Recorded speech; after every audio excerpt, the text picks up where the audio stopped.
How America got so stupid.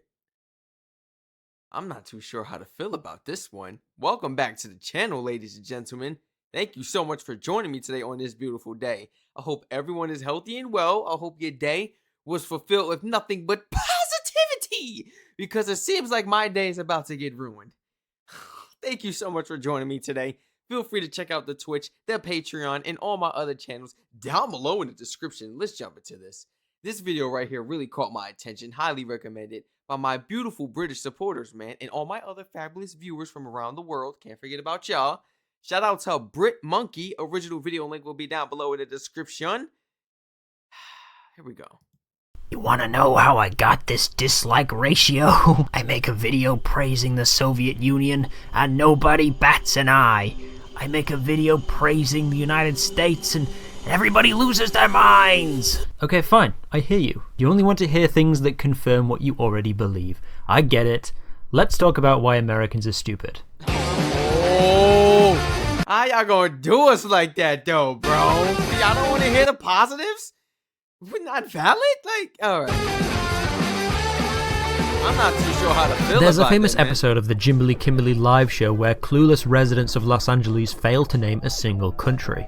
Is it South Africa? We got the country of Asia. Greenland or Iceland or something. Although these are no doubt cherry-picked, and I'm sure if you stood in a big city all day and shoved a camera in people's faces and asked them questions, you'd be able to find 3 minutes worth of people who couldn't answer on the spot. Miss, for $1, name a woman. Name a woman? Yeah. But the stereotype that Americans are ignorant about the wider world is largely true. These people can't name a country because they don't care about other countries. 40% of Americans have a passport, compared to 66% of Canadians and 76% of Brits. In 1990, I feel like that's because, like, Americans are mad lazy sometimes. They are so lazy. They don't want to wait in a line and actually go through the whole procedure of getting a passport. They want to take the picture. They want to wait in the line. They want to fill out the paperwork. They're this and that. Like, what? Like, what? Why? Some people are ex-felons and believe that they can't even get a passport. I'm like, bro. As long as your PO officer clears you, you good. Now they might pull you when you get back, but bro, you can get a passport. You'll be fine. I feel like it's not because they don't care. I feel like it's because, like, they're just lazy and they don't have the interest. Well, actually, yeah, you're right.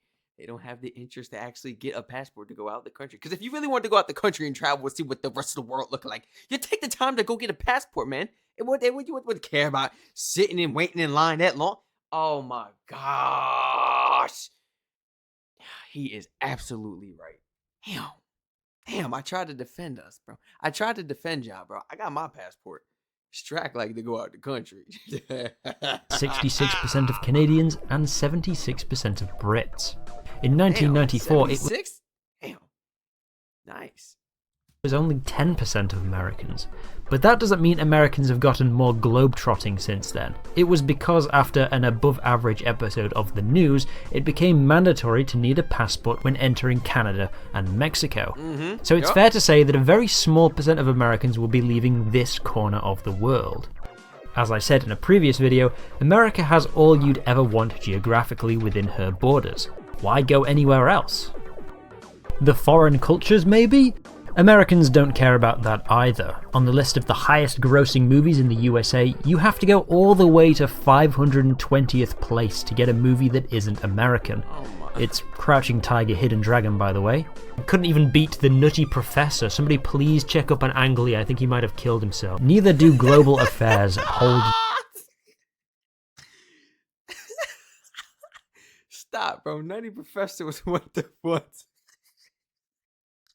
The average American's interest. When asked about the Kyoto Climate Accords, who the Taliban... Hey, y'all ever watched the IP Master?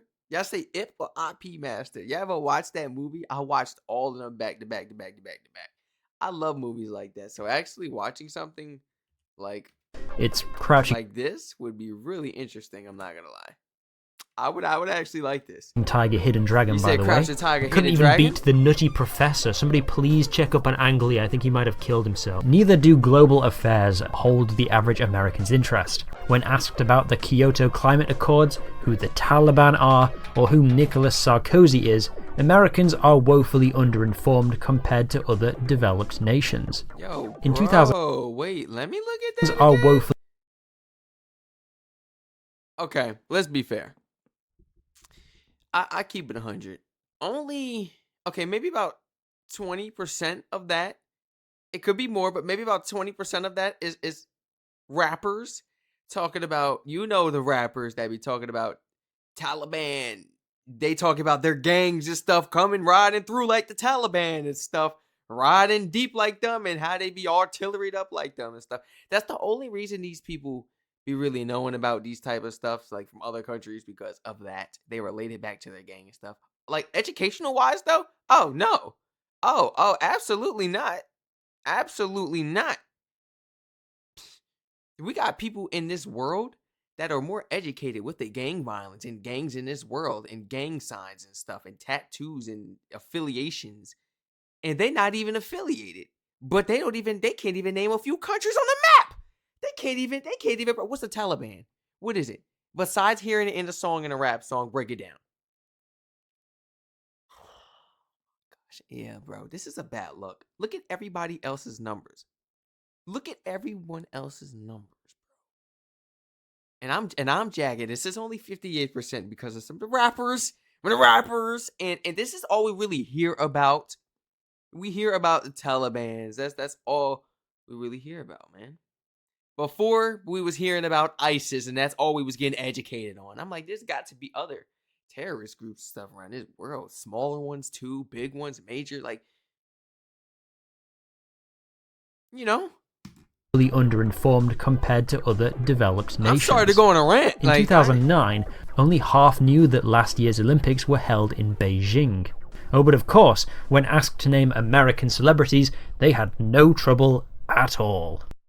At the same time, we non-Americans are flooded with American culture. Some British people know more about American politics and history than their own. Once you're dropped into the trench, depth, or the z-axis is... It's z-axis, you floppy-haired moron. France had to pass laws banning radio stations from playing too much American music. Oh, There wow. are only 2 countries in the world where Coca-Cola is not sold. Wait, scratch that. This journalist from Finland bought a Coke at a water park in Pyongyang in 2017. And what's this hiding in the background of somebody's holiday snaps at the National Hotel de Cuba? Look, you know something's up when remote tribesmen in the Amazon rainforest who don't even have electricity know who Michael Jackson is. Americans used to be quite well read. After the Second World War, Americans consumed 63% of all the newspapers in the world, and they used this to their advantage. We got to get back on the newspapers, man. These people not using social media right, and I'm seeing too much false information in this and that. Guys, we got to get back to the newspapers, and I know there's some people who still rock with the newspapers. In 1948, the newly formed United Nations created a list of human rights that all countries should strive to uphold. One area that Americans were particularly interested in was this one, Article 19. Everyone has the right to freedom of expression and opinion, and receive and impart information and ideas through any media and regardless of frontiers. What the USA wanted was a completely level playing field. Anyone can buy any media from any other country. A global free market of ideas, released from the shackles of censorship. For if anyone can gain access to the truth, we cannot be marched into the same kind of ignorance and intolerance that characterized the Axis nations of the war. Fact. This is admirable.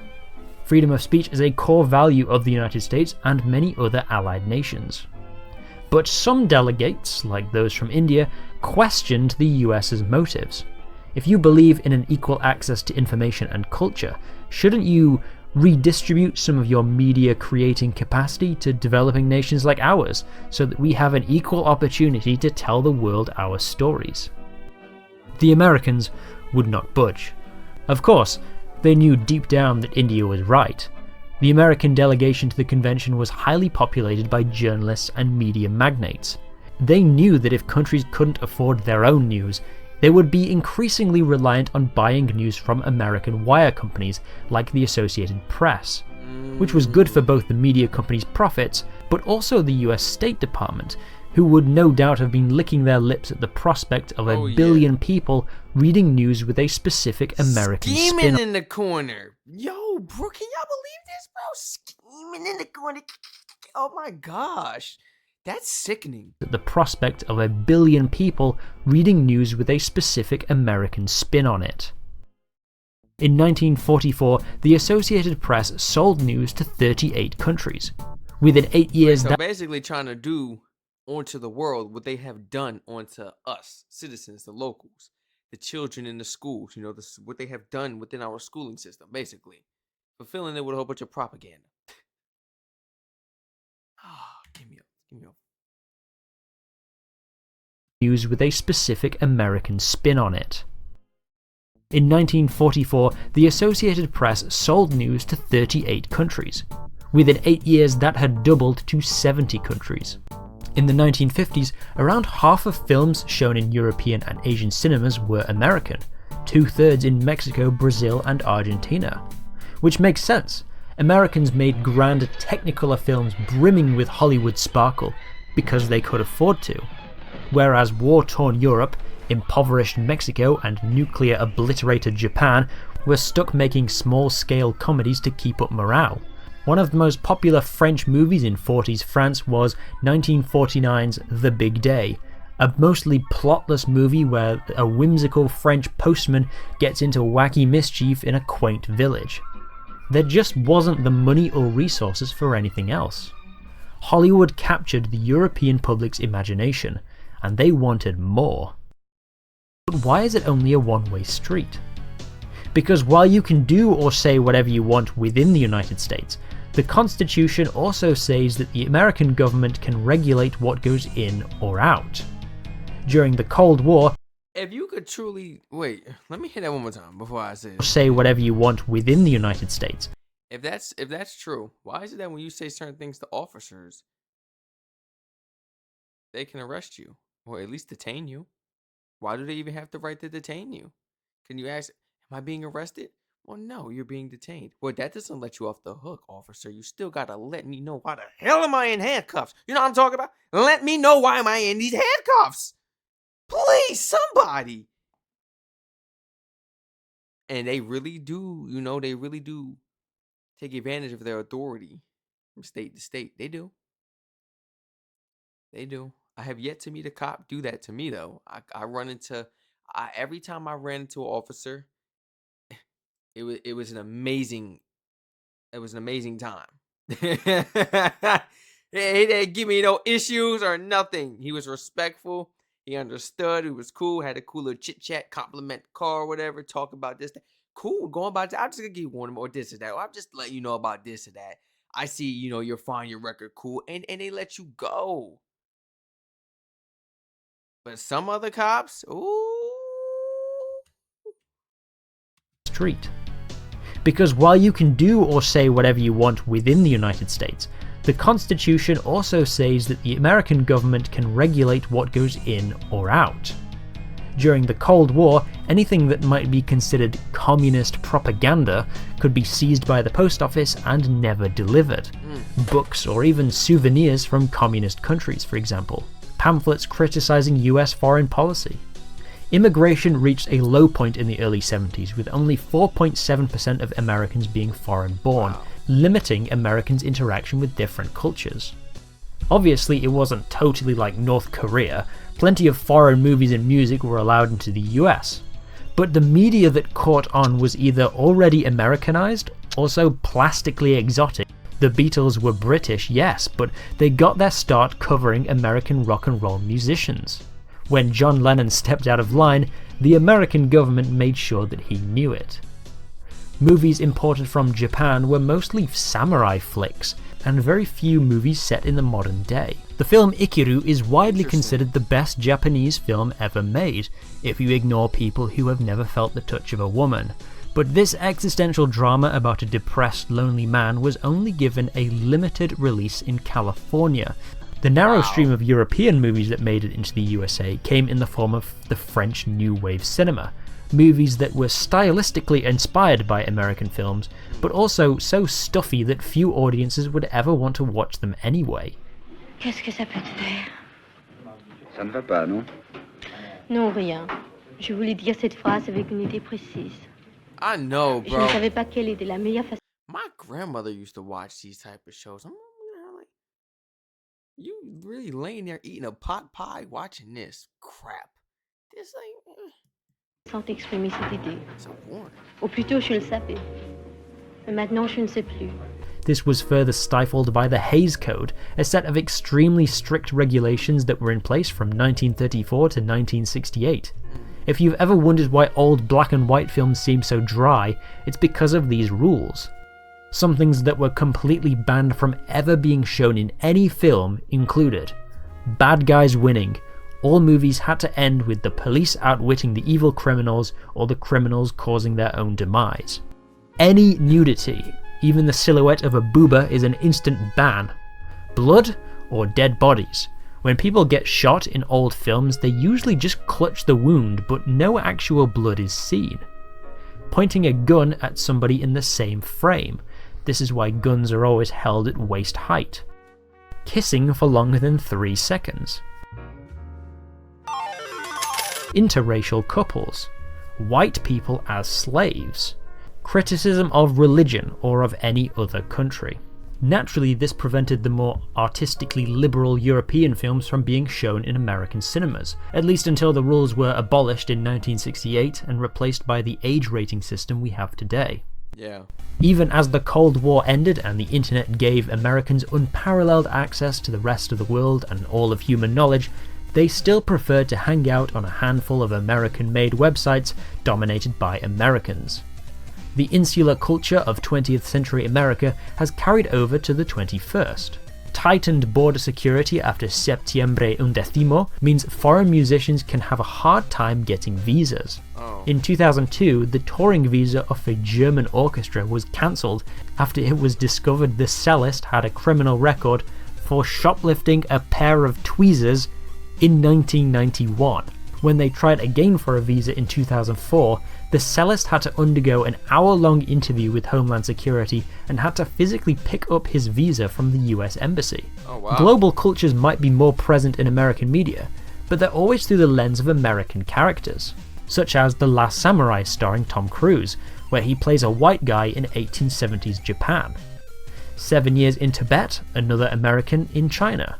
Indiana Jones, American in Egypt.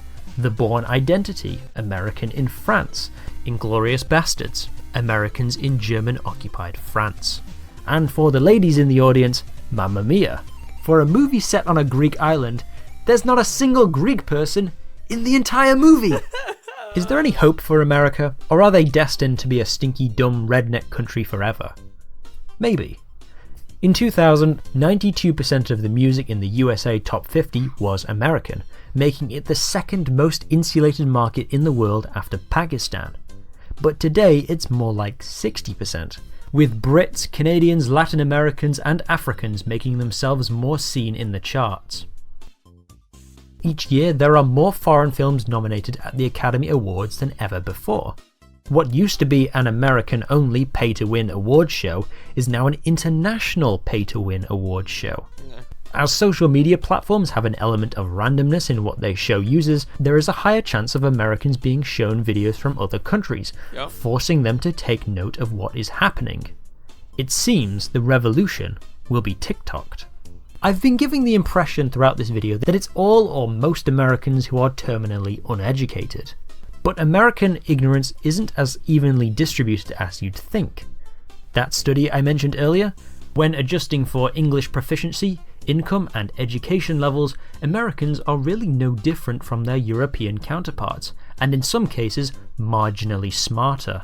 Knowledge about the wider world even correlates to political views, and not in the way that you'd think. A 2022 survey asked Americans 12 questions about the world, such as who is the British Prime Minister, what does the Indian flag look like, and what this symbol represents. The people who answered the most questions correctly were committed Democrats and committed Republicans.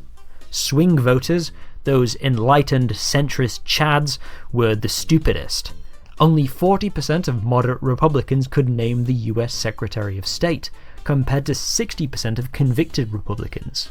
Only half of moderate Democrats knew that the USMCA trade agreement replaced NAFTA, compared to 66% of convicted Democrats. How? Also, Not on one's.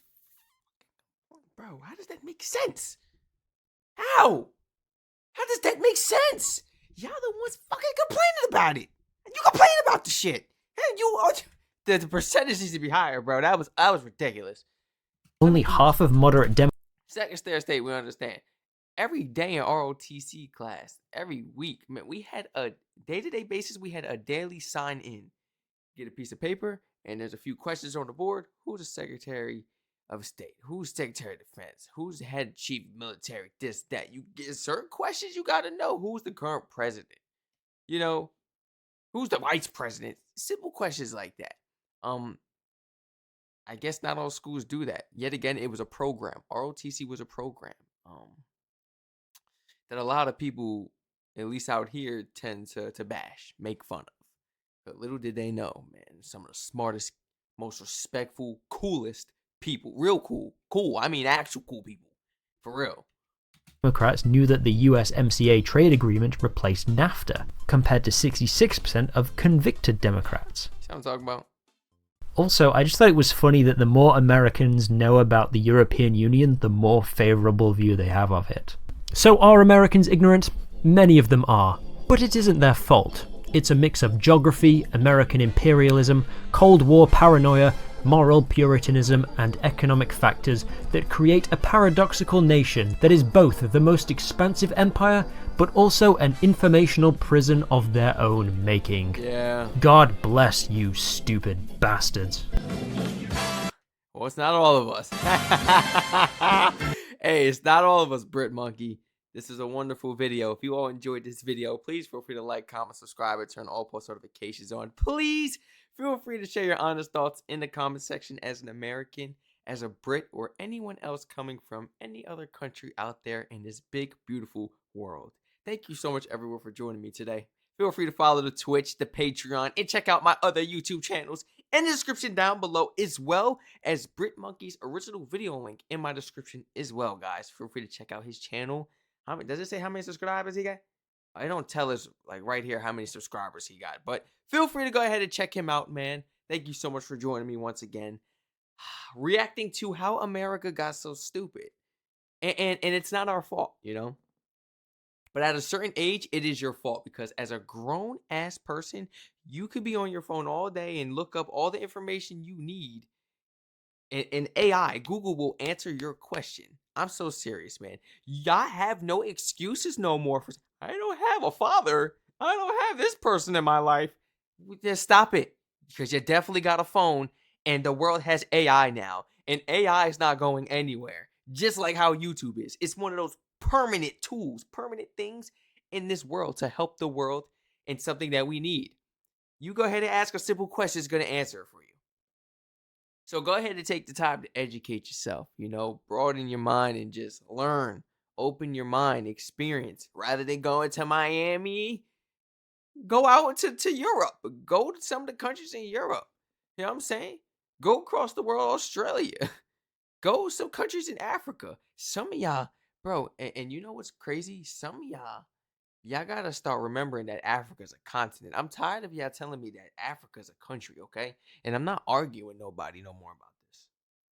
Nah, seriously. Like, there is some things that make us ignorant, but there are a lot of Americans, though, that are open to learn. Trust me. There are so many inquisitive Americans on a day-to-day basis. All they try to do is just gain nothing but knowledge, more wisdom, you know? Become more intellectual and wise on a day-to-day basis in what they are learning. Then we have some other ones who truly don't care and they are for America only. Ask them, do you know this about that country? No? Who cares? Who gives a F? You know what I'm saying? It's not my country. I'm in America. That's what they say. It's like, who cares? Do they know anything about us? No. And that's what they would say. So all my Americans watching this, let me know in the comments how you felt about this. Are you one of those Americans? Be honest. You know, be honest. Did this video make you want to change your ways and actually, you know, expand your knowledge and learn a little bit? Or are you one of those Americans that don't play that, you know? You want to learn, you want to educate yourself so that you don't play yourself a fool out there in public, you know? Or seem ignorant in any type of way. Because I realize a lot of people that don't know the information, They create their own facts. And I'm one of those people that's gonna look it up, right? Really? Hold on, let me look that up real quick. I look it up in front of your face. Call me ignorant then. I didn't even know that. I'll look it up right in front of your face and fact checked you. Yeah, you got fact checked. It's ridiculous, man. Don't be that person. If you don't truly know, just say, oh, wait, could you please educate me on that? Or I honestly do not know. Don't just say, I don't know, man, or be ignorant towards it. You know what I'm saying? Be inquisitive rather than clueless and just ignorant towards it. That's what I'm saying. Stay safe, everyone. I love you all so much. Thank you so much for joining me today. And thank you so much, all my new supporters. You make me want to cry. We've been growing so fast. I love you all.